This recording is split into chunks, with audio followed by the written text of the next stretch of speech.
बस्तर के नारायणपुर में एक बार फिर नक्सलियों ने एक के बाद एक 3 आईडी ब्लास्ट कर जवानों से भरी बस को उड़ा दिया और इस सनसनीखेज वारदात में ड्राइवर समेत डीआरजी के 5 जवान शहीद हो गए।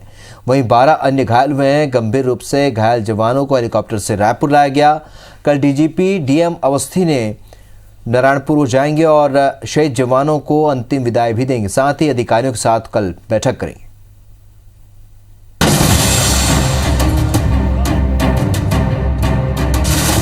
ग्राउंड जीरो की ये वो तस्वीरें हैं जो बताती हैं कि लाल आतंकियों के खून से सने हाथ कभी बंदूक छोड़कर शांति की पहल नहीं करना चाहते।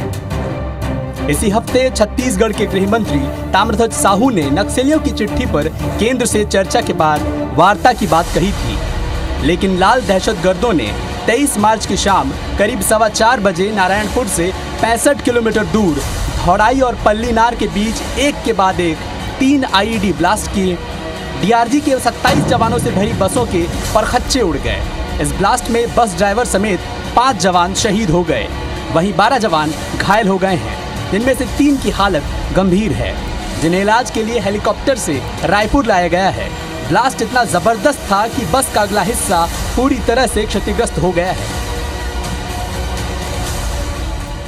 कनारगांव और कड़ेनार कैंप के बीच में कोमेटा के पास में नक्सलियों ने पुलिया के पास ब्लास्ट किया, जहां पे जो बस डिसबैलेंस होके पुलिया से नीचे खाई में गिर गई। बस के नीचे गिरने से बस भी डैमेज हो गई पूरी और हमारे 5 जवान उसमें शहीद हो गए हैं।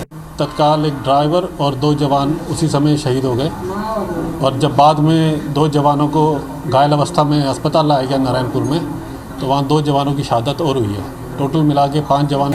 तत्काल एक ड्राइवर और 2 जवान उसी समय शहीद हो गए और जब बाद में 2 जवानों को घायल अवस्था में अस्पताल लाया गया नारायणपुर में, तो वहाँ 2 जवानों की शहादत और हुई है।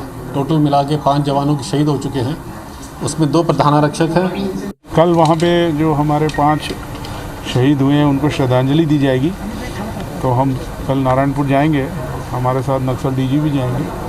उसके बाद वहाँ पर श्रद्धांजलि कार्यक्रम के बाद फिर थोड़ा अधिकारियों के साथ बैठक लेके पूरी स्थिति की समीक्षा करेंगे और क्या आगे की रणनीति उस पर विचार करेंगे। नक्सल वारदात की खबर मिलते ही डीजीपी ने आला अधिकारियों के साथ बैठक की।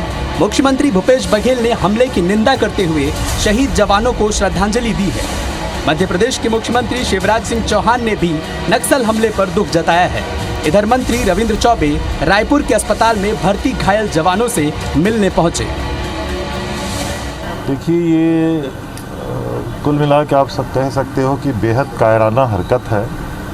2 दिन पहले ही ध्यान भटकाने के लिए आप सब लोगों ने देखा होगा, पत्र की बात हुई थी, लेकिन 2 दिन बाद ही जवानों से भरे हुए बस को ब्लास्ट करना, मैं ऐसा समझता हूँ कि बेहद दुर्भाग्यजनक है। इसकी जितनी निंदा की जाए कम है। सब 7 जवानों का अभी जांच चल रहा है, ठीक है, ट्रीटमेंट भी चल रहा है। अभी तक सब उनको बात भी कर पा रहे हैं, ठीक है। सिटी स्कैन हो रहा है सबका, वो पूरा डिटेल हम लोग देख लेते कि किसका कितना चोट लगा है। कुछ लोग को फ्रैक्चर लगा है, कुछ लोग को थोड़ा सा छाती में चोट आया है, वो हम लोग पूरा देखते हैं, पूरा डीप करके। एंटीबायोटिक्स फिर दवाई सब शुरू हो गया उनको। आपको बता दें कि नारायणपुर और दंतेवाड़ा के जवान 2 दिनों से नक्सलियों के खिलाफ संयुक्त ऑपरेशन चला रहे थे। ऑपरेशन खत्म होने के बाद सभी पार्टियां अपने अपने कैंप लौट चुकी थी, लेकिन कड़ेनार से कन्हार गांव कैंप लौट रहे जवान लाल दहशतगर्दों की साजिश का शिकार हो गए। नारायणपुर से अशफाक अहमद के साथ ब्यूरो रिपोर्ट IBC 24।